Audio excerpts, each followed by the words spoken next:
M. Kongoro, mis l'accent sur de nombreux points très importants. Je voudrais peut-être, avant de faire quelques propos liminaires également, d'abord remercier le comité de pilotage de cette deuxième journée, avec tous les intervenants qui ont rendu possible cette journée, avec les centres, les pôles de ressources en éducation thérapeutique qui se sont investis dans cette organisation. Je voudrais aussi remercier beaucoup le comité local d'organisation. On a évoqué tout à l'heure, M. Kongoro a évoqué tout à l'heure les coordinations départementales de l'ETP qui sont pour nous, bien sûr, les chevilles ouvrières de ce pôle d'expertise régionale. Merci encore à vous pour votre implication. Alors, nous sommes sur une journée autour de l'éducation thérapeutique du patient.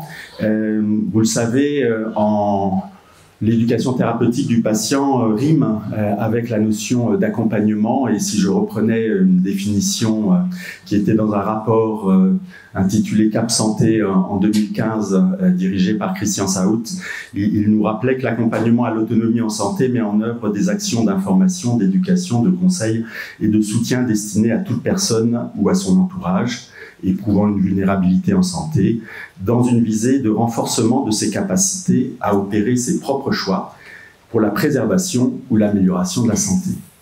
Donc clairement, je pense que nous situons en tant qu'acteurs et soutiens des acteurs soignants qui développent et qui mettent en œuvre l'éducation thérapeutique du patient. Nous nous inscrivons dans une démarche d'accompagnement. Alors, je l'évoque d'autant plus que voici quelques jours, le rapport d'évaluation des expérimentations de l'article 92 qui visait à expérimenter un certain nombre de dispositifs d'accompagnement vient enfin d'être publié.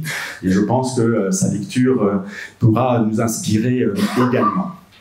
Alors, dans cette perspective d'accompagnement, je pense que nous sommes tous convaincus de l'importance de pouvoir assurer, mettre en place, faciliter ces dispositifs d'accompagnement, et ceci, me semble-t-il, pour au moins 4 raisons. La première raison, c'est l'évolution épidémiologique majeure que nous vivons autour des maladies chroniques et de l'augmentation de l'incidence et de la prévalence de ces maladies chroniques non forcément transmissibles. Plus de 15 millions de Français souffrent d'une maladie chronique.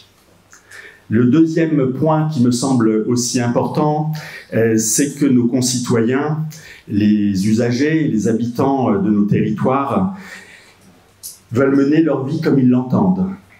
Ils réclament d'avoir le choix d'acquérir leur autonomie ou d'y renoncer. C'est un deuxième enjeu qui me semble important dans notre action autour de l'accompagnement.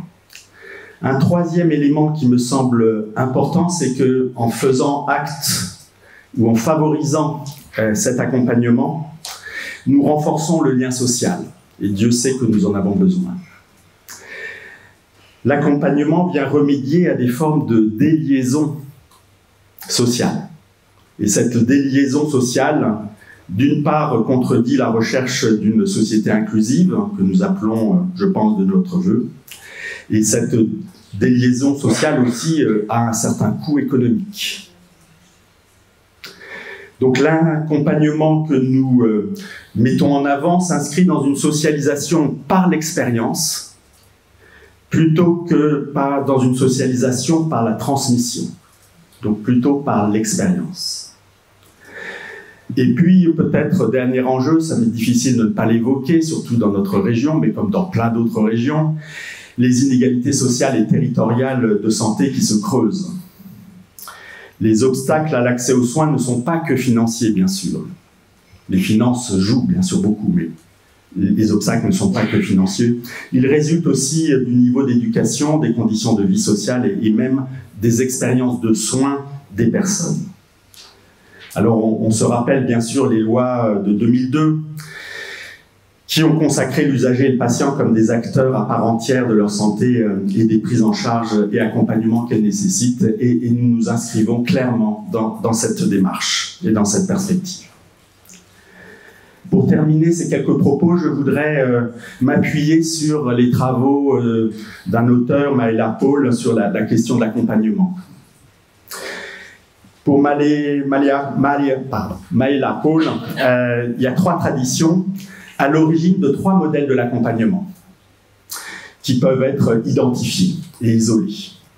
Première tradition, ou premier modèle, c'est le modèle thérapeutique. Il s'agit de mobiliser les ressources de la personne face à un dysfonctionnement sans se substituer à elle. Une deuxième tradition, ou deuxième modèle de l'accompagnement, de ce fait, c'est une tradition ou un modèle qu'on pourrait dire maïeutique. C'est-à-dire qu'il s'agit d'aider l'individu à accoucher de lui-même, si je fais cette métaphore, en mobilisant bien sûr ses ressources. Une troisième tradition ou modèle d'accompagnement, c'est une tradition et un modèle initiatique. Il s'agit d'amener à un changement de statut. On aurait dit dans d'autres temps, anciennement, les rites de passage. Ici, il s'agit de passer du statut de patient passif, bon, il y a un peu une redondance entre les 2 termes, à celui d'actif, bien sûr. Acteur, auteur, la discussion est ouverte.